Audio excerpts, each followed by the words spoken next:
Hi, I'm Madison and welcome back to my channel. Today I have my February reading wrap up. Hi, I'm Madison and welcome back to my channel. Today I have every single book that I read in the month of February for you. So in the month of February, I had a pretty solid reading month. Well, it started off really strong and then it kind of tapered down, to be quite honest. No, I think I DNF'd 3 books in the month of February. I DNF'd like 3 or 4 books in February. I just remembered right now, because I don't count DNFs like on my list when I'm reading, but I read like 20 to 30% of like a couple of different books in February that just did not work out for me. It was not my month. Mentally, was just not there. And is much going any better currently? No, it's not. But you know what? It's fine. We're here and we read a brand new 5-star favorite book in the month of February, and that's what really matters. Okay, so I read 9 books in the month of February. 1 of them I read physically and 8 of them I read as ebooks. 1 of them was a new adult and 8 of them were adult. Genre-wise, I read 1 white cheese romance, 1 paranormal romance, 3 small town romances, and 4 romance novellas. And for my page count, I read 2,557 pages, which is a very low number for me, but it is fine. So as per normal, I'm going to be starting with my lowest rated reads and working up to my highest rated reads, and I will not be counting DNFs. I did read 1 book this month that I did not rate, so I'll talk to you guys about that quickly first. The book that I read this month that I am not rating is going to be Bewitched by Thalassa. This is a paranormal, like urban fantasy romance that is coming out on April 18th. This is the first book in Thalassa's brand new like Bewitched series. It is set in the same world as her Bargainer series, which is like rhapsodic and things like that. It's for ᴛɪþᴛᴏᴜ, who is a young witch, and she's actually trying to get into the top coven at her university currently, but they will not admit her unless she meets like these very like obscene requirements, because they don't want to admit her. And the reason why they don't want to admit her into the coven is because ᴛɪþᴛᴜ has a caveat to her magic, and that is the fact that every single time she uses her magic, she actually loses a memory. So all of her magic comes at the price of her mind. So what ends up happening is she goes on this like trip to try and like do all the things that the coven wants her to do. The plan that she's on ends up crashing somewhere in South America. She ends up in the middle of like a jungle in nowhere, and she ends up A, meeting a panther who ends up becoming her familiar, and then B, she comes across a locked tomb, and what does ᴛɪþᴜ do? She goes, I'm going to enter this tomb. And she enters the tomb, wakes up the sleeping ancient being inside, who ends up being Memnon the Cursed. Memnon, however, wakes up and is this extremely powerful sorcerer who thinks that ᴛɪþᴜ is his long-dead wife and empress, who he hates because that is the reason why he has been in this eternal sleep. ᴛɪþᴜ ends up escaping from him, heading back to her regular life, except for the fact that Memnon follows her. And Memnon is like determined to ruin ᴛɪþᴜ, but also make ᴛɪþᴜ fall back in love with him, and ᴛɪþᴜ's like, I'm not your long dead wife, please leave me alone. And then murders start happening around campus, and ᴛɪþᴜ keeps losing more of her memories, and it's like this whole like massive like murder-filled paranormal romance. It was actually really fun. It was really hilarious. It was really spicy at times too. I was very surprised by exactly how spicy this was. So it's a brand new adult paranormal romance coming out next month, and yeah. Alright, moving on to my 3-star reads. The first 3-star read is going to be Cupid is a... I'm not saying that word on the internet. There are a lot of words I will say on the internet. There are a lot of words I will say on the internet. This, however, is not one of those words. So this was actually, I lied. This is not a 3-star read. This is like a 2. I give this a 2, I remember now. This was a girl who works at a like construction architect company, and she has 3 bosses that she's very attracted to, but she obviously won't do anything with, and this is on Valentine's Day, and she ends up, you know, getting on an app and getting matched with to do this like blind date.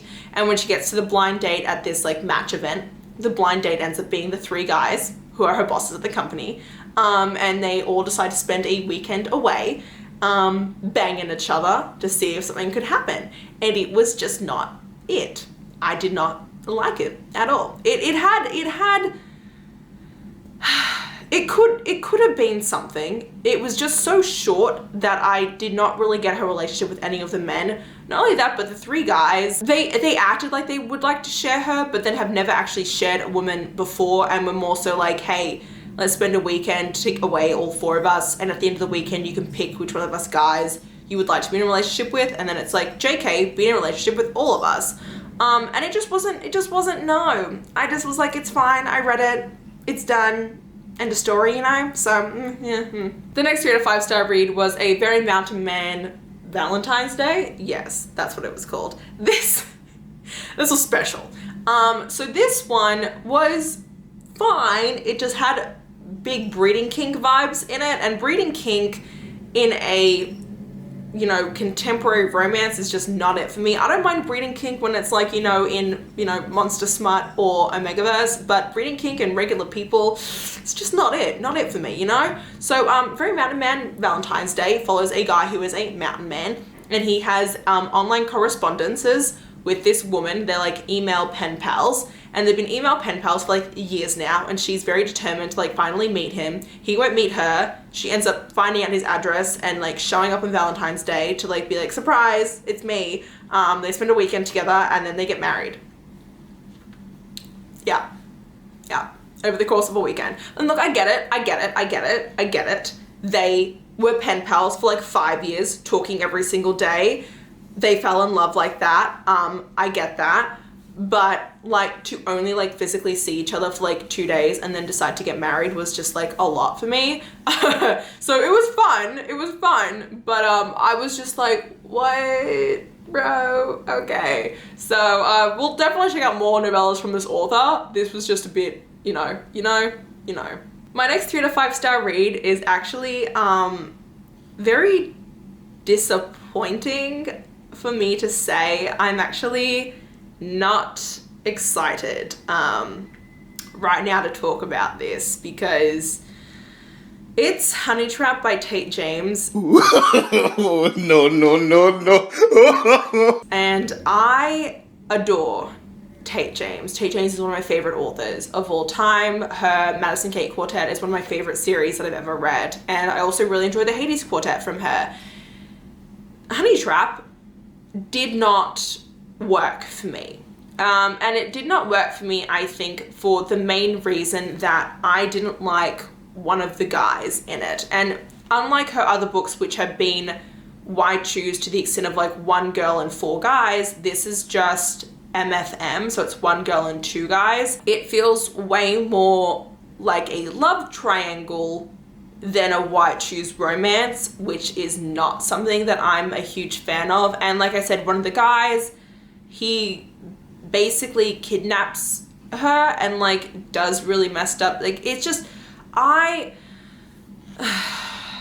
So you've got Denae, Leon, and Kai. Now, Denae and Leon are both like basically mercenaries who work for the Guild, which is like this secret society. I love Denae and Leon. I loved Leon. Leon is a hacker slash assassin. He's a hacker assassin. I'm sorry. He was hot as shit and I loved him to death. I loved Leon, okay? And he and Denae have like kind of worked together a little bit on and off over the years as like mercenaries, but nothing really ever happened between the two of them. Denae is like top shit mercenary. She's best known for the honey trap, which basically means that she like gets information or she kills people, all that kind of stuff through being like the seductive temptress and like lure them into like a honey trap, which I dig. And she was the bomb. And she basically ends up going on this suicide mission to get information from this like guy named Kai, and Kai is part of this like gang that is very like well known. However, obviously it doesn't go well and she ends up actually getting kidnapped by Kai instead and brought to his like remote island in the middle of nowhere to be like a tortured prisoner. So the problem I had with it was 70% of the book was Denae trapped on Kai's island as his prisoner, and then you obviously had Denae, Kai, and Leon's point of view. And I really loved Denae because she was this really headstrong, badass female chick. But obviously when she was kidnapped by Kai, like she wasn't like her, she was acting different. She didn't want to be like kidnapped by him. She was acting more demure. And like, it was what it was. But I just like didn't, like her and Kai's relationship was just not something that I ever got or like understood or like really rooted for at the very beginning. And so it took me a long time to like really get onto it, and I just wasn't feeling it. And it sucks. It sucks because I love Denae. Denae is like such an awesome female heroine. Like she was so cool. She was so badass. I totally vibed with her.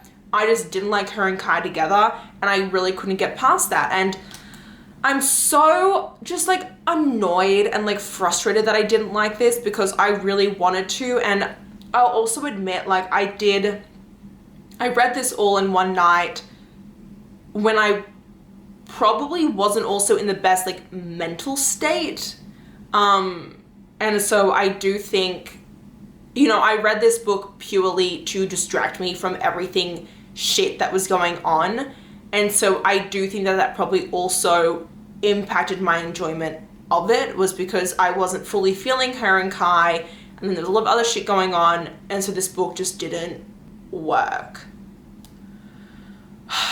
This video just took a very sad and depressing turn. I'm so sorry, not what I wanted.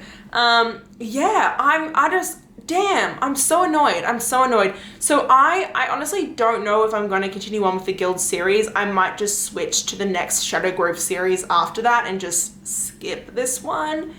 But like that feels kind of messed up to do. I don't know. If you have read the rest of the Guild series, please let me know in the comments what your thoughts are, because bro, I don't know. Okie dokie, let's move on to my 4-star read, which is a lot more promising and positive, and that is Ignite by Melanie Harlow. I really enjoyed this. I had a super fun time. I'm not gonna lie, I'm kind of between like a 4.5 stars for this. This is the next book. I'm still on like the brink of 4.5, but I think I'm just gonna stick with 4 for these next 2 books just because I think it encompasses everything a little bit better. So Ignite is a single dad, age gap, friends to lovers romance. You've got Winnie and Dex. Dex is a 34-year-old firefighter and he has 2 little girls. And then you've got Winnie, and she's 22 years old. She works at Cloverleaf Farms, which is like the town that this is all set in, and she's, you know, figuring out what she wants to do with her life, but she's like a big like kind of event coordinator person. And Dex ends up moving in next door to her. They each have like little townhomes. And obviously he's like this big grumpy neighbor, and they meet for the very first time when she is, well, they meet in general because like his daughters come over and like say hello and like she introduces herself, but he's very grumpy, very stoic, very like upset, broody man, and she's like a little ray of sunshine. And one day she's in her apartment just Jade chilling, you know how she is, and she's showering and the smoke alarm goes off from like the steam from her shower, and Dex comes barging into her apartment because of the fire alarm going off, because, you know, he is a firefighter, and finds her like half naked, and she like falls over, like flashes him, like a whole thing happens. She's super embarrassed, he's super embarrassed.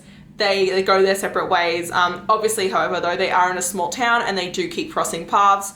His daughters also really love her cat, so his daughters keep coming over, and so they end up striking up a friendship between the 2 of them, but they have like this undeniable sexual chemistry, except for the fact that there's like this massive age gap between the 2 of them. And so it is friends with benefits to lovers to not lovers to lovers again. It is so much fun. It was so sweet. I loved the romance between them, and I especially loved just the sexual tension in this book. The sexual tension in this was so like, oh my god, like I can't even explain it. Like it was absolutely perfect. Like you could feel the attraction and the palpable energy between these 2 from the very beginning. Like you were instantly rooting for them. You just really wanted this to happen, and you were like, oh my god, how is it so sexual without it even being sexual right now? Like they were so meant to be, and you believe their connection from the very beginning, which can be hard to do when you've got a character who's 22 and 34. Like it is like a 12-year age gap, and I feel like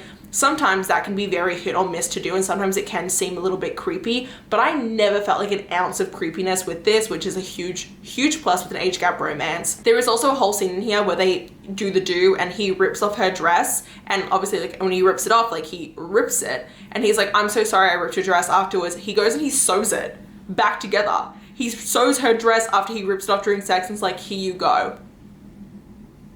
Yes, dead, loved it.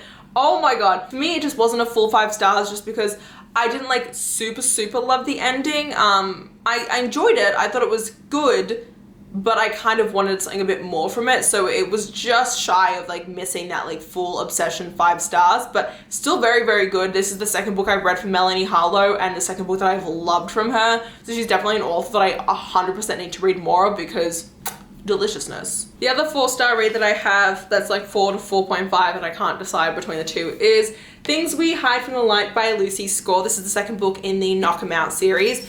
This is almost 600 pages, so Yes. But I read this in 2 nights, so that tells you a lot. If I could read a 600-page book in 2 nights, a hot damn. This is a small town romance. This is, like I said, the second book in this series, and I personally don't think you can read this without having read Things We Never Got Over first. So you do actually need to read the series in order, because the events in this book and everything that happens in it carries on from the first one, especially like this whole like mystery subplot that goes on, which is like one of the reasons why this isn't a full 5 stars for me, is because the mystery and suspense plot to this small town romance is like so strong. Like it's almost equal, if not more, than the romance is at times, which is not what I was expecting. So do that when you go into this. But this follows Nash and Lena. Nash is the like police chief of this small town Knockmount, and Lena is a private investigator, like to an extent. Nash at the end of the first book got shot, and the person who shot him is still like on the loose.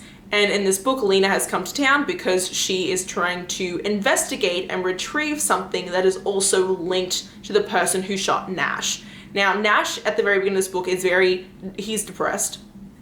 For lack of, like, he is. Like, Nash is depressed, and the book starts off, he's depressed, he has PTSD and a lot of trauma from being shot, and he's trying to deal with that, and he's very grumpy. Lena moves in next door to him. Lena is also his brother's best friend and also ex, so she's off limits. And the two of them, you know, obviously don't get off on the right foot. They are kind of clashing heads, but they do have this, like, undeniable connection with one another. And then when one night Lena finds him in the middle of a panic attack, she ends up being the one to comfort him and ends up, you know, sleeping in bed with him, but like platonically. And it's the first night that he's actually able to sleep through the night. And so they come to like a platonic bed arrangement where she basically sleeps over every night with him so that he can actually get over his trauma. And obviously, when you're platonically sharing beds with someone that you don't exactly have platonic feelings for, something is going to arise from that. Just saying. So that is what this book is about. It was absolutely hilarious. I laughed so many times while reading this.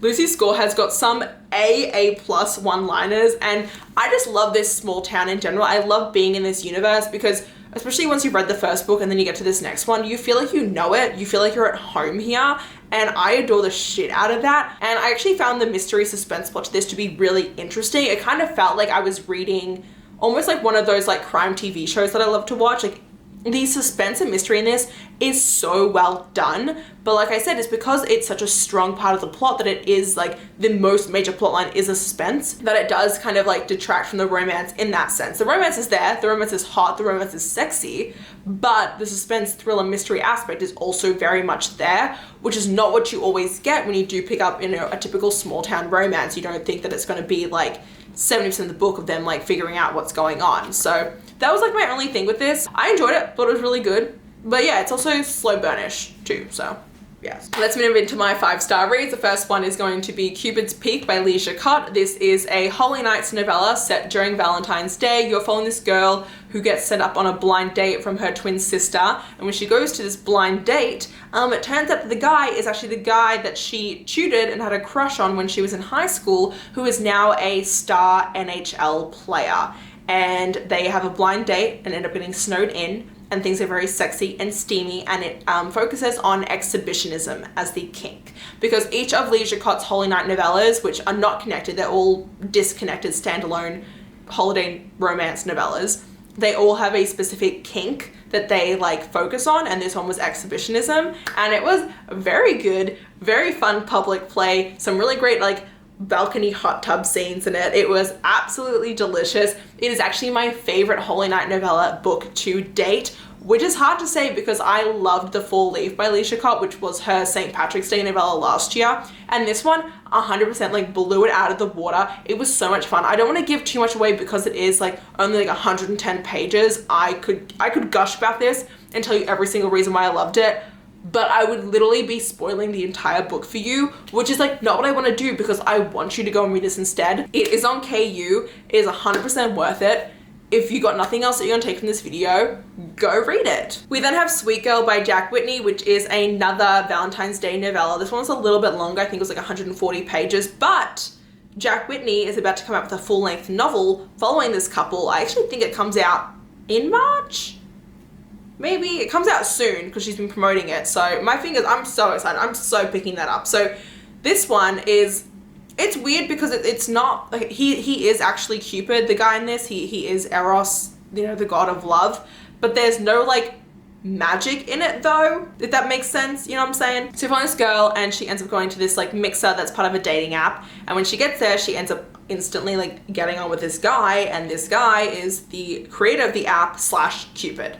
And it's their like one night together that, you know, they cross paths, they, you know, spend time at this, you know, little event, and then they go home together, and it's all very sexy, and it was great. It was delicious. You know, like how you get those little heart candies that have like, I love you, or like, you're the one, or like, you're not the one. So they're like those little heart-shaped candies, but with like spicy things on them instead. So like good girl, or like spank me, or like ain't like, you know, all that kind of like weird kinky shit is like on those little candies as well. And they like exchange those throughout the night, and it was just so much fun. I adored the shit out of this so much. It was such A+ content. I cannot even, and I'm so freaking excited that they're getting a full-length novel, because I am in love with them and I wanted more, because the book ends and they part ways. Like, you know, they spent one night together, like end of story. But no, they did not, because the full-length novel takes place 5 years after this, and I'm so excited. I'm so excited because I absolutely fell in love with this couple so much. It was so much fun. I cannot wait. And last but not least, my last 5-star read for the month of February was Flawless by Elsie Silver. This worth the hype, okay? This was a book that everyone was raving about. Everyone and their mum was like, oh my god, it's so good, it's so amazing. And I was like, oh, but is it though? It really was. This follows Summer and Rhett. Rhett is, I think he's like 42, and he is a professional bull rider, and he's one of the best in the industry. And then you've got Summer, and she works for her dad at this like basically PR company, and her dad represents Rhett, okay? Now Rhett, at the very beginning of this book, has just lost a major sponsorship because he was at a rodeo and ended up saying that he hates milk and making fun of milk when he had, you know, basically a Got Milk sponsorship, and so he lost that major sponsor. He also punched someone at the same event, and so he's gotten bad press from that, and so Summer has been sent to babysit Rhett for the next 6 weeks until his next tournament, to make sure that he doesn't do anything else stupid before, you know, he goes to like do this massive thing. It is absolutely hilarious because like he doesn't want her there. He's like, I don't need you here. He's like, I'm a grown man. I don't need someone watching out for my every single move. And she's like, well, I didn't want to be here in the first place, but I am, so can we just try and get along? She also, fun fact, used to have a photo of him like on her wall as a teenager. She's like in her late 20s. There's like a 10-year age gap between the two of them, I think it is. And so like she's also like crazy attracted to him. She's like, god damn it, like I fantasized about this man when I was in high school, and now I'm babysitting him and he hates me. What do I do? And she's like absolutely lovely. I adore the shit out of her. She is so badass, and he obviously like starts to get attracted to her, and it's like, nope, not happening. Don't want to deal with that. She's just a pretty princess, like not worth my time of day. But obviously crazy sexual chemistry. It was so much fun. The humor in this was hilarious. This was like a rom-com small town romance. Rom-com small town romance. You don't get those. A lot of small town romances aren't very rom-commy. This one so was, laughing out loud all the time. She goes to the bar with like his brothers, and they start sending him milk-based cocktails while they're at the bar, but like anonymously. So he's just sitting there chilling and gets like glasses of like, you know, a White Russian or like a boozy milkshake, and he's like, what the fuck is this? He's like, who is doing it? It was, loved it, hilarious. There is, however, a mild trigger warning though in this, because Summer was, you know what, actually that's what I've been looking for. I've been trying to figure out what the trigger warning is for this, but I could not figure it out. She was groomed basically when she was like a teenager by this doctor she then entered into a sexual relationship with when she turned 18.